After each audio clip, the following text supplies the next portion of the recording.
Sir, pangutan naman ni. So, dili lang una ta kay naa naman tay pangutana nga ato na nga napahibalo nga ato nga tubagon. Well, niya patay basahon na kay kami sa una hapit gyud mi madala ana ning Ili Soriano. Pero sa dinha nga naka dungog mi nga ang baba ni ana mura pud di ay og kanyon, mamalikas pud, mugamit bugok, tanga, bubo. Kalain naman paminawon unya murag nausab ang iyang naong nasuko siya pag-ayo sa iglesia ni Manalo, ambot og unsay ilang gilalisan unya nigamit naman og dili maayong nga mga pulong. Okay.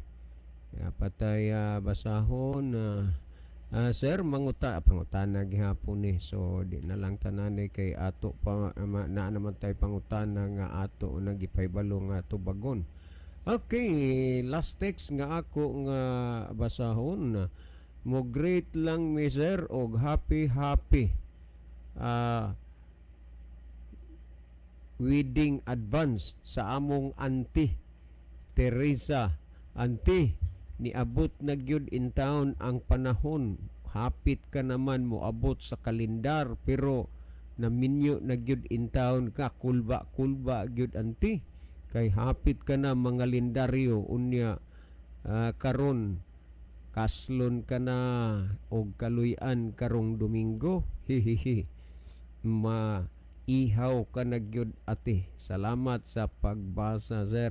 Okay, salamat po sa inyo nga pagpaminaw sa ato nga programa. Anya kinini ang sa dili pata mo adto sa pinakamin portion sa ato nga programa ato sa nga ipatan-aw kang Brother Isaw ang ato nga monitor aron atong mahibaluan kung diin ni nagagikan ang atong mga pinalangga nga mga viewers. Brother Isaw.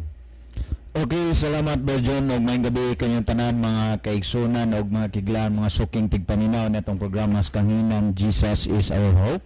Sa bisan asa man kamaron nga aspito nga nagasunod og nagsubaybay sa atong programa, anaaman sa radyo, anaaman sa ato nga Facebook live mga kaigsunan, sa kinasing-kasing kami magapasalamaton diha kaninyo og maga-welcome sa among mainiton gayud matag usa kaninyo nga sa kanunay pagsunod og pagsubaybay ninyo nining ato nga programa.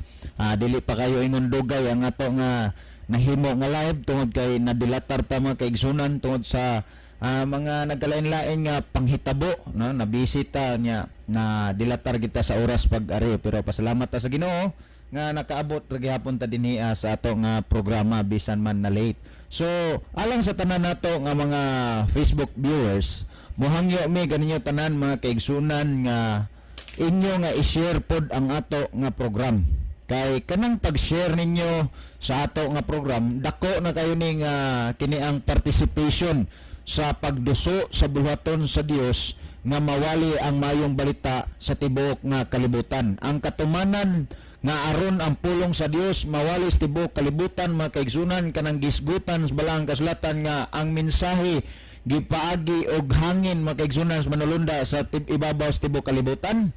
Mao na ning pamagiha mga kaigsunan diha nato mahimo sa social media. Kaya ang social media worldwide ni mga kaigsunan tibuok kalibutan ang makahimo sa pagparticipate, paglantaw sa mga butang nga ni sulod sa social media. So sa gihapon mohangyo mi sa inyo nga ato nga i-share ang ato nga live broadcast mga kaigsunan nya kamo nga nagapaminaw nagalantaw sa to nga live broadcast mohangyo sa mesinyo nga padangat og mensahe dinhi sa toa kung asa mong dapita nagsunod og nasubaybay itong programa aron nga may balita kung asa mong dapita karon unya asang dapita usab ang ato nga programa naabot mga kaigsunan og mga kaiglaan. Well nanatay mga feedback pero mas may man sa gito nga dira pod gikan sa inyo ba nga makadawat mig mensahe kung asa mo nga dapita nga nagsunod nini tong programa unya asa na ni nga dapita naabot ang ato nga program. So sa pagkakaroon do na natin na-receive nga mensahe gikan kang Brother Rufino Moreno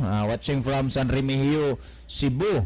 Unya dinhi sa ato nga Pikas Monitor ato sab nga nakita nga nakig-uban kanato si Brother John Michael Cinco watching from Medellin, or asa na ni ron na gini ang buhat si Brother John Michael. Niapod si Brother Ronilo Itang watching from Saudi Arabia. Niapod si Sister Erlinda Neri Istaura. Niapod si Brother Norlan P. Pagal watching from Anapog, San Remeo. Niapod si Brother Miljoy Almosira Iscalikas. Niapod si Sister Jibne Jeris Malate. So, niapod mensahe sa Brother Ronilo Itang, happy midweek sa tanan kay igsunan nga makunanayong naminaw og nagbiyo karon. Maingon sab kaninyo Brother John, Brother Isao og kay Libi. God bless sa tanan. Salamat sab. Brother Ronilo, si Brother Libby, dili ron maka kuan ato mabati sa atong programa sa kahanginan kay tuas yes Danau, no? Unya kinini ang dili niya mahabol ang oras o na nga kamilan dire si Brother Isao. Okay, mao naman to atong nakita nga mga mensahe mga kaigsunan. Mayong gabi day dinhaan ni kini ang Brother Ili, Brother John. Sa Laray. Kaya Ili, mayong gabi ni mo dinha. Brother Ili, kinini ang kuan Brother Ili Nulya, naminaw ka manggidron kay naamay imong bag-o nga radyo nga gi palit sa imong sponsor, naa kay kuan, naa kay gamay nga panalangin nga nag-abot sa imo. Mutungar ko dinha Brother Ili. Salamat sa imo pagpaminaw karon ha, Ili Nulya. Then nalipay ko ganiha Brother John nga isgot mi ni Brother Gilo. Ato nay batan-on lalaki magsigig chat sa ako ang mga tanag unsa nang adlaw nga igpapahulay nya ngano nga dili ipakaon ang baboy. Then sige ra mig conversation nya kagani kay istorya na mi ni Gilo. Ingon si Gilo sa ako ang katulo na ko na kaduha na siya ka bisis ni Simbas Iglesias Maya. Yes, ako na gani naana na siya Biblia automatically first time niya nga nagsimba. Katong Biblia nga nahatag kang wingwing, akong gipahatag sa iya, akong gipulihan pod og bag-o.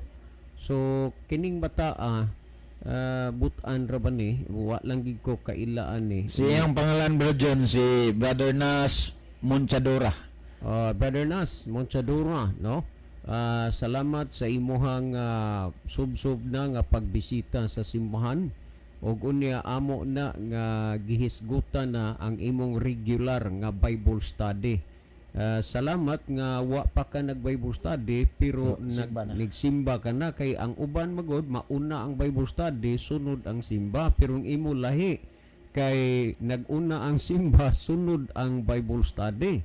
Unya mokuan na ra ba ni Brother Isaw, uban na ra ba ni siya sa mga home visitation kanang naay mga intaw nagmasakiton nga nagkinahanglan og prayer, unya mukuyog na sad ni siya. So salamat gyud kaayo dong. Unya ang Ginoo panalangin nimo sa imong kabatan-on, gikalipay na sa Ginoo nga duna kay tuyo sa pag-alagad sa Ginoo.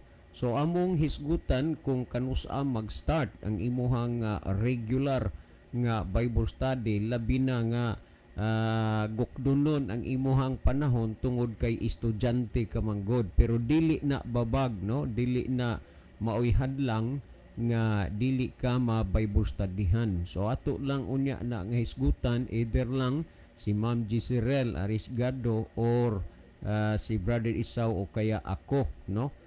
Si Brother Isaw hinoon maor maginim og bula pa maitsa-itsa kay kanini ang dili man kaay tanto nga hiktik ang iyang schedule, unya single pod mao na nga easy to go ra gid ni siya. So thank you dong kinsa gani ni saw si Brother Nas Monchadora. Nas Monchadora. So thank you so much Brother Nas Monchadora. Niapos Brother Miljoy Almosera Iscalikas, mayong gabi kay John og dong isaw watching from Ireland.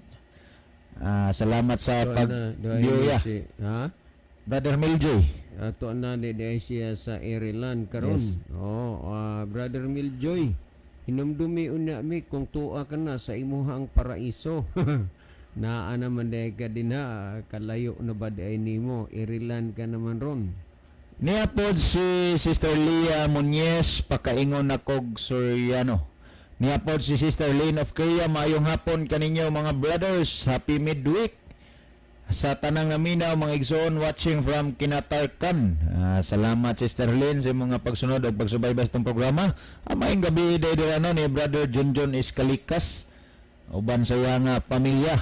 Brother Junjun, illustrisimo po. Illus- Ninang Klaring. Si Brother, murag nasipyat ka. Nasipyat ka, Bilis Junjun, illustrisimo. Illustrisimo. Yes. Anya, Sorry. sinang Klaring po, Sir Arjim. Tanan ron nga na minaw, Pariboy Alis, minaw ang good na sa atong programa.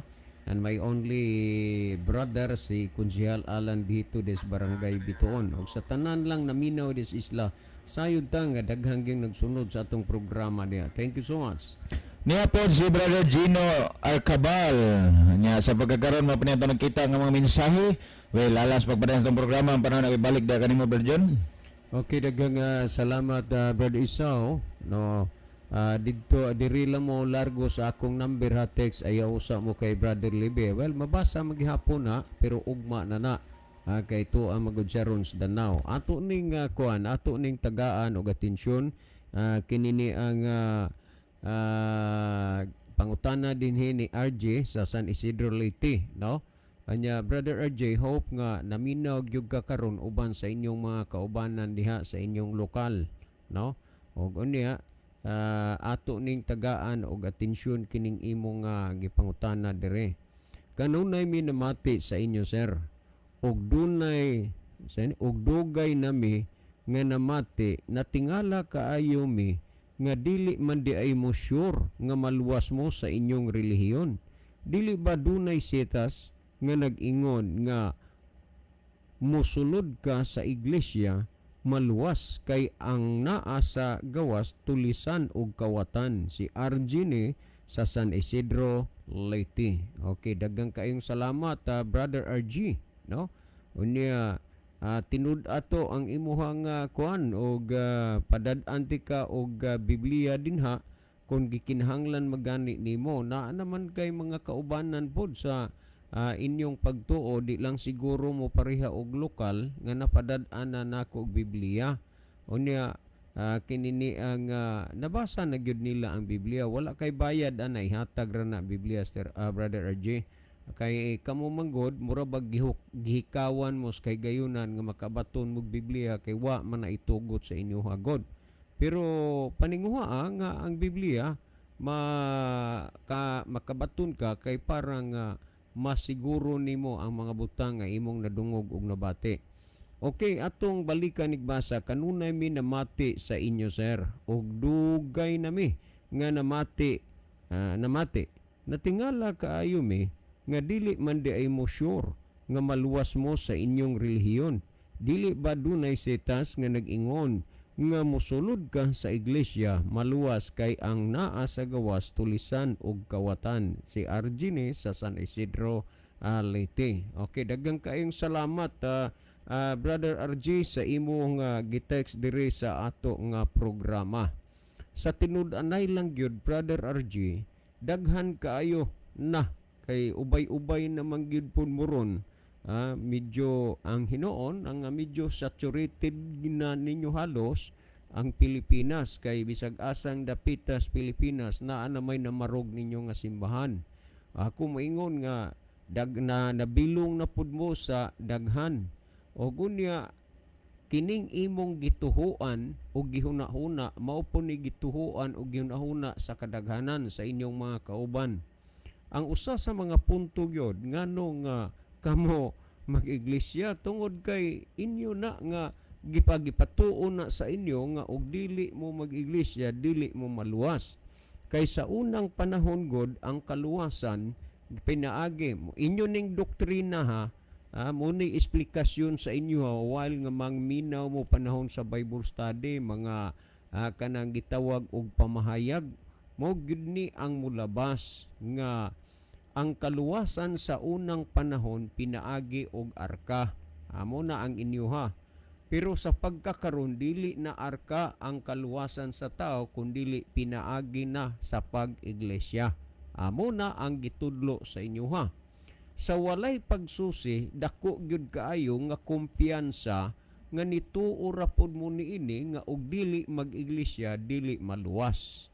Usa sa mga punto gyud, Brother RG, nga dako gyud unta gyud kaayo og kanana ang inunta kahigayunan nga masabtan nimo ang kamatuoran, dili diha sa imong nadungog og nabati kundi diha sa imong nabasa. Sa unang mga panahon, ang mga nangakabig sa pagpangalaga diha sa Ginoo, dili man kay didto sila nagpunting sa ilang nadungog og nabati, kundi diha sa ilang ginabasa.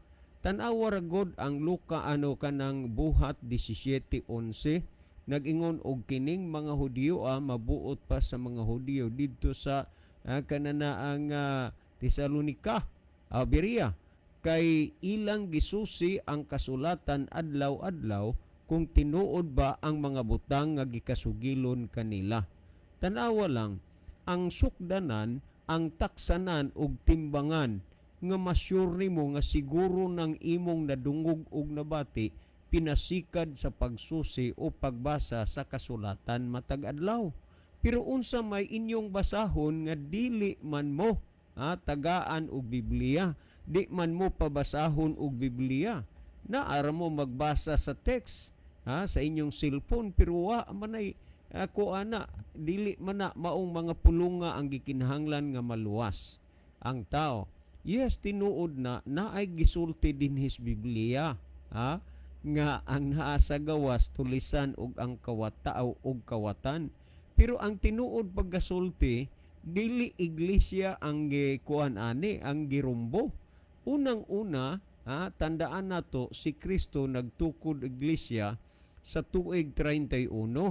Unya kanang iglesia nga inyong gipatuo nga kang Kristo natukod ra na sa July 27 kinini ang 1914. Ngani dili magyud unta ni maoy ngalan kay lain man ang nagdala aning punduka god ug nagsusi ka sa history sa inyong iglesia. Nahitabo ang gubat sa kalibutan, Second World War, nawasak ang tanang mga record.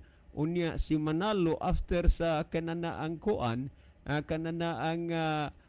kagubot ni adtong panahona, siya'y nakauna pagparehistro, wa na ni mabawi tung sa tindud-anay gid nga pundok nga nagdala ani. Kaysa sinugdanan ang kining punduka gitawag ra ni sa uban og Manalunians, Manalunians kay ngano man si Manalo, Felix Manalo, dili gipud na apelyido niya gyud unta kaysa iya man ang mama. Unya giusab niya ang iyang apelyido kay isagon na siya. Ang iya lang giganahan sa word nga Manalo kay mudaog mangyod.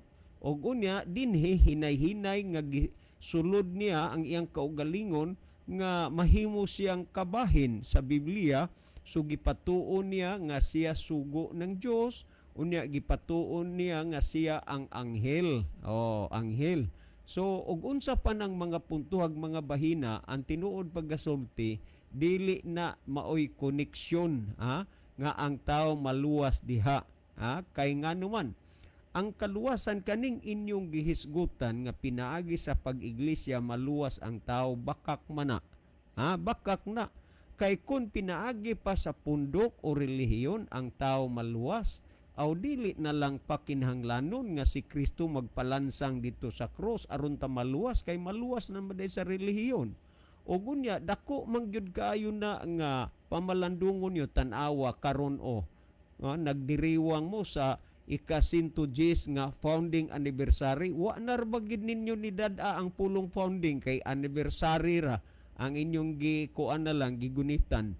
Ang 110th year founding anniversary nga inyong anniversary, huna-huna kuno ka kung nahitabo ba yun nga si Kristo ang nagtukod niya na nga 110th founding anniversary bag-o rang gininyong giselebrate, giselebrate ninyo.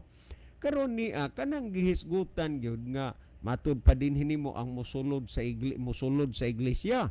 Kay ngano man ang naa sa gawas tulisan og kawatan. Ang buti pasabot ang dili iglesia inyong gihuna-huna ang wa masakop sa iglesia ni Felix kanini ang Manalo Isagon ni adtong July 27 gananang 1914 inyong gihuna-huna na nga tulisan og kawatan kay mo manay gipatuo sa inyo ha. Unya matud pa nimo natingala mo nga dili man di ay mo sure nga maluwas sa among relihiyon. Aw kami wala gid mi maghuna-huna ni ana nga kami maluwas mi sa among relihiyon kay ang manluluwas manggod si Kristo dili ang relihiyon ha. Ato na nga tandaan baya gyud nga ang tao maluwas pinaagi sa kang Kristo. Sumala sa Buhat kapitulo 4 bersikulo 12 nagsulti nga wala nay lain pangangalan dinhi ubusilong sa landong sa langit nga pinaagi niini maluwas kita. So diha lamang kang Kristo ang tao maluwas ug dili diha sa relihiyon. Tandaan nato na. Brother RG, no, diha sa San Isidro Leyte. Karon ato ra gud ning tan-awon ang Juan kapitulo 10 bersikulo 7 ngadto 9 ni para nga medyo maiban-ibanan ba ang inyong pagka-uto-uto o rapod ni anang mga pagpasabutan ninyo. Niya sa Juan 17 ngadto 9. Busa si Jesus, tandaan ha, busa si Jesus miusab pag-ingon kanila sa pagkatinuod magaingon ako kaninyo nga ako mao ang pultahan alang sa mga karniro. Kanang pulong ako, inyo mo nang i-divert ngadto nga ang pultahan ang iglesia. Dili na, si Kristo gyud ako mao ang pultahan alang sa mga karniro. Si Kristo dili ang iglesia. So 8, ang tanan nga nahianhi una kanako sila mga kawatan ug mga tulisan. Apan ang karniro wala nagapatalinghog kanila. Wa maminaw ba ang wala magpatalinghog kanila? Unya karon ni as 9 nagingon, ako mao ang pultahan. Wa gid na mag-ingon nga ang iglesia mo'y pultahan. Inyo ba ihinay-hinay ba pagguyod ang huna-huna sa tao, labi na nga ang tao wa papod masuhitos Biblia, labi na ang tao dili pud kayo hana sa paghuna-huna o pagpamalandong, idiretso nyog duot nga kunuhay ang kinini ang pultahan mao ang iglesia. Pero si Kristo, matud pa ni Kristo, ako mao ang pultahan. Wa magingon nga ang iglesia mao'y pultahan. Kung adunay mosulod agi kanako, tanawa, wa maging kung dunay mosulod agi sa iglesia, wala. Kung adunay mosulod agi kanako, siya maluwas. Tanawa ha, diha kang Kristo ang tao maluwas. Mauna nga kami, wala gid min nagdoktrina, wala min nagtudlo nga ang tao maluwas pinaagi sa relihiyon. Kundili diha kang Kristo ang musulod agi kanako o maging agi sa iglesia, siya maluwas. Mao na gisulti ni Kristo. Og siya musulod og mugula, makakaplag siyag masibsib. Ang kawatan mo anha aron lamang sa pagpangawat og pagpatay og paglaglag. Ako mianhi aron sila makabaton og kinabuhi og sa pagpakabaton niini sa madagayaon gayod. So mo ni ang gisulti ni Kristo, ang kaluwasan si Kristo, ang ganghaan o pultahan si Kristo. Mao ni ang gisulti. Unya tan-aw ra gud ang Santiago kapitulo 1 bersikulo 22 ug 26. Mao ni ang gisulti dinhi sa ang Santiago kapitulo 1 bersikulo 22 ug Santiago 1:26 ug 27. Ato ning basahon kung unsay gisulti dinhi niini nga puntuha 1:26 and 27. Matud pa dinhi niining bersikulo nga matud pa kung adunay magahuna-huna nga siya relihiyoso ug wala siya magpugong sa iyang dila, hinunuan nagalimbong sa iyang kaugalingong kasing-kasing og ang relihiyon ni anang tawana dili magpulos. Busa importante gyud ay kayo ang pagpugong sa atong sinultian, kay kung ingon naman lang niya na dili kuno magpulos, ang relihiyon nga putli og dili bulingon sa tubangan sa Dios nga atong amahan mao kini ang pagduaw sa mga ilo og sa mga babaeng balo sa ilang pagkaguol og ang pag-amping sa kaugalingon nga dili mahugawan sa kalibutan. Sumo na ang gipasabot nga relihiyon putli og ulay sa tubangan sa Dios, nagapugong sa kaugalingon sa pagpakasala, nagalikay nga mahugawan sa kalibutan. Kana maunay gisulti sa Biblia. Wa man ang Biblia nag-reject og relihiyon, pero ang Biblia wa pud nag-introduce og relihiyon nga maluwas ka. Ang gi-introduce sa Biblia nga maluwas si Kristo, kay ang tao maluwas man diha kang Kristo. Tan-awa ra gud sumala sa Juan kapitulo 3 versikulo 16 nagsulti, kay gihigugma gayud sa Dios ang kalibutan nga tungod niana gihatag niya ang iyang bugtong anak aron nga ang tanan nga mosalig kaniya dili malaglag kundili may kinabuhi nga walay katapusan. Tandaan gyud na ninyo na nga si Kristo gihapon ang sentro niining pagkasultiha. Nagingon kay gihigugma gayud sa Dios ang kalibutan nga tungod niya na gihatag niya ang iyang bugtong anak aron nga ang tanan nga mosalig kaniya dili malaglag kundili may kinabuhing walay katapusan. Ang gi-introduce na po dinhi ang pagsalig diha kang Kristo. Unya dili malaglag kundili may kinabuhing walay katapusan. Wa magingon nga mag-iglesia ka kay di ka malaglag kundili may kinabuhing walay katapusan. Mura ba lang ba og nahila o kung naguyod lang ang inyong hunahuna, Brother RG?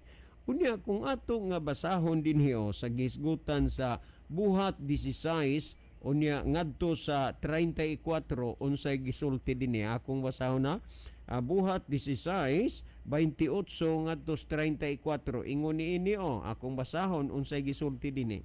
Apan si Pablo misinggit kaniya sa makusog nga tingog nga nag-ingon, ayaw buhatig dautan ang imong kaugalingon kay ani ara kaming tanan. Og siya nangayo og suga og milayat paingon sa sulod og mihapa nga nagkurog sa tubangan ni Pablo og ni Silas og iyang gidala sila sa gawas og miingon kanila, mga senyores, unsay kinahanglang buhaton ko aron maluwas ako? Timan niha kaluwasan ang gipangita sa jail guard. Nangutana kang Pablo ug kang Silas, mga senyores, unsay buhaton ko aron maluwas ako? Tanawa kung ang inyo bang relihiyon ang gitubag. Nagingon dinhi unya mitubag sila nga nag-ingon, tumuo ka kang Hesus og maluwas ka ikaw og ang imong panimalay. Tandaan gyud na nimo, Brother RJ, uban sa tanang mga naminaw karon,